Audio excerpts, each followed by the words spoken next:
So I'm not going to pretend to be an expert when it comes to crowdfunding, but having ran 2 successful Kickstarters, I thought I would share some of the lessons I've learned while figuring out crowdfunding myself.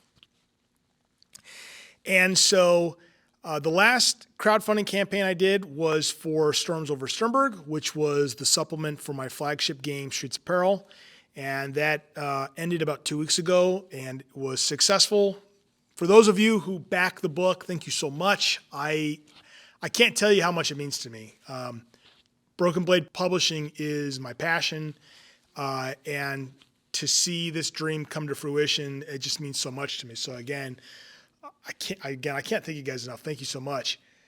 Having said that, I was a little disappointed with how that whole crowdfunding campaign went. I really expected that the Storms over Sternberg campaign would do much better. And partially that is because of how well the Streets of Peril crowdfunding campaign worked out in 2023. And so what I thought I would do is I would talk a little bit about what went well for the 2023 campaign versus some of the mistakes I made in the last campaign. So in 2023, I released a more refined, polished version of my game, Streets of Peril, which I had previously released in printed format in 2021. But this 2023 book, again, just more polished. I had new art, new cover. I hired a new editor. We went through it and really cleaned up all the typos and errors. And it's just a really nice book. And I wanted to offer a premium, high quality book, something better than what you could get through DriveThruRPG. So I decided I was going to do this crowdfunding campaign through Kickstarter, and I needed to raise about $9,000 just to print the books. And so at this point, I had already sunk a lot of money into Streets of Peril. And I paid for everything out of pocket. I paid for all the art and the editing and everything else. And so the idea of dropping another $9,000 and without the certainty that I would be able to make that money back was a little too daunting. And so I decided I was going to do the crowdfunding. First thing I did is I built the landing page.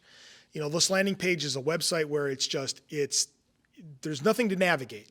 All there is pictures and text that hype up your game and provide information to a potential backer so they get excited and they want to, buy your book. And then there's like one button there, and it says something like, tell me more, notify me of launch, whatever. And that prompts the person to provide you an email.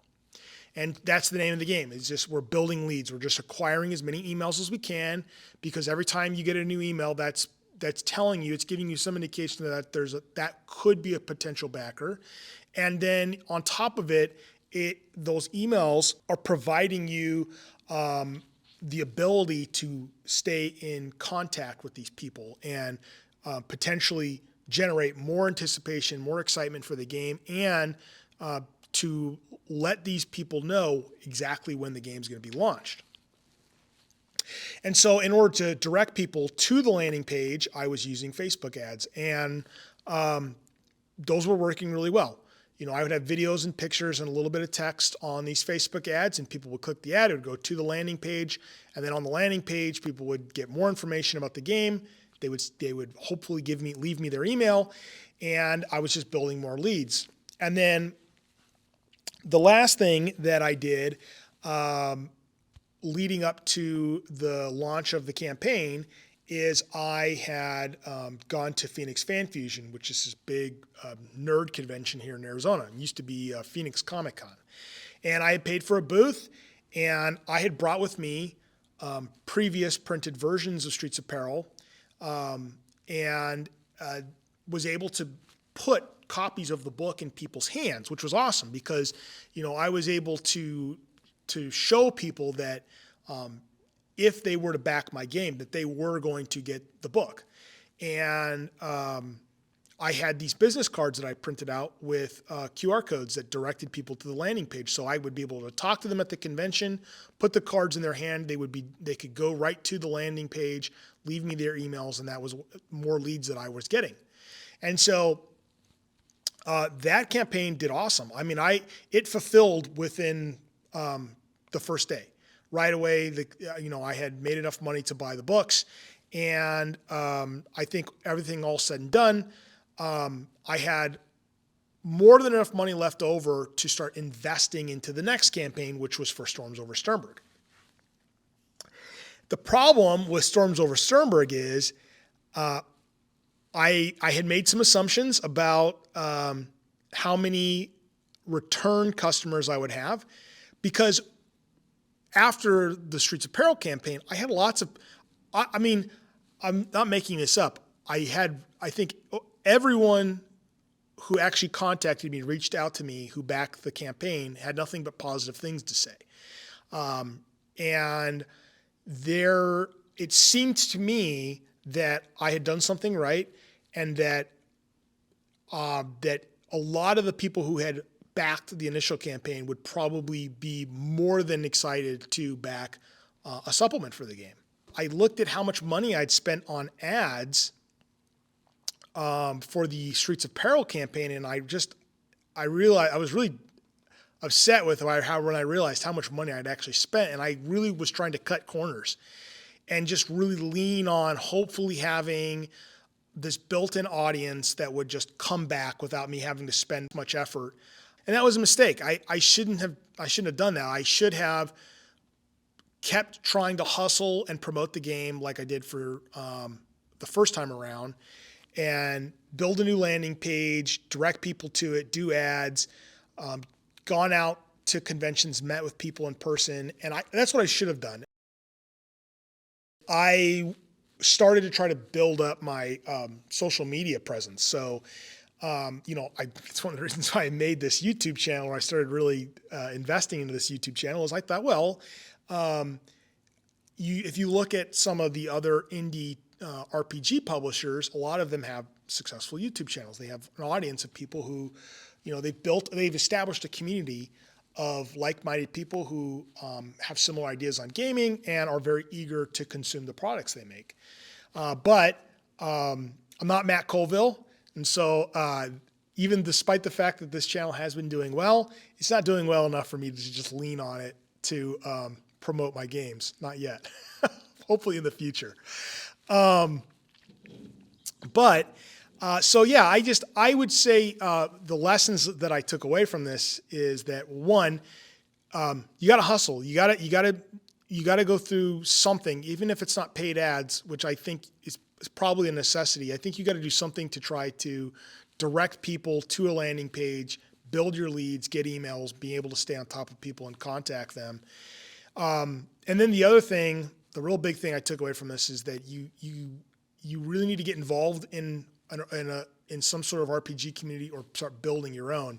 The guys from Black Lodge Games, I joined their locals community. I've been really interested in the content they've been making, and just kind of getting to know those guys more, and just enjoying spending time with their community. And when they realized that my campaign was nearing its conclusion and still hadn't funded, they reached out to me and asked me if I wanted to come on the show to like do an interview and talk about the game.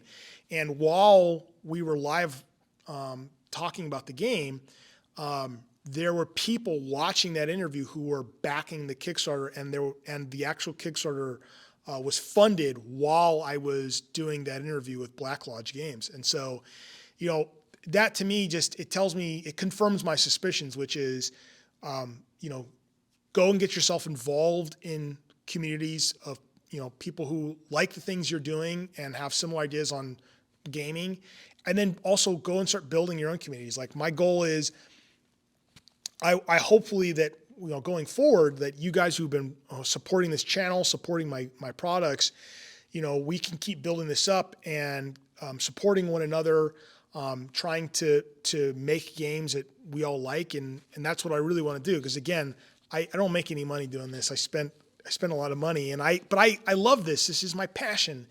And so, yeah, I hope you guys will join with me on this journey, and we can go and keep making more stuff. And speaking of which, I've got a new game I'm working on right now, and I'm really, really excited about this. And I'll be releasing more information about the nature of that going forward. But yeah, I want to use this channel to create buzz. I want you guys to be able to follow me along with the development of this next game, so you guys kind of get a lot of insight. Very different than Streets Apparel. Streets Apparel, I feel like I sort of just launched it out of the blue. This next game, I want you guys to sort of be along for the ride with me. So yeah, again, for those of you who have been supporting me and backed the last Kickstarter, have just done anything to support the channel, thank you guys so much. You guys are awesome. And I will talk to you guys again soon.